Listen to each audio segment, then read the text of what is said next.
Hello అండి, ఈరోజైతే మేము ఫంక్షన్కి వెళ్తున్నాము. మ్యారేజ్కి భోజనానికి వెళ్తున్నాం. ఎలా ఉంది శారీ? బాగుందా? ఇది ఫస్ట్ టైం ఒకసారి కట్టాను, ఇది సెకండ్ టైం అనమాట శారీ. ఇది స్పెషల్ అనమాట. ఈ శారీ అంటే నాకు చాలా బాగా ఇష్టం. నా ఇద్దరు పిల్లలు గిఫ్ట్గా ఇచ్చారు నాకు ఈ శారీ. ఎలా ఉంది? బాగుందా? బాగుంటే మాత్రం కామెంట్ చేయండి, ఓకేనా? బాయ్.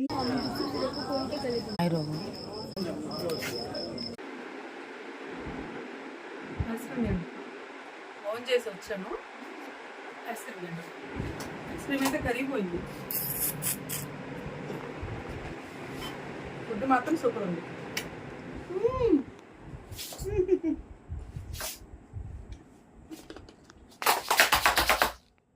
మికీగా ఫుడ్ ఎలా ఉందమ్మా? బాగుందా? సూపర్. Bye bye.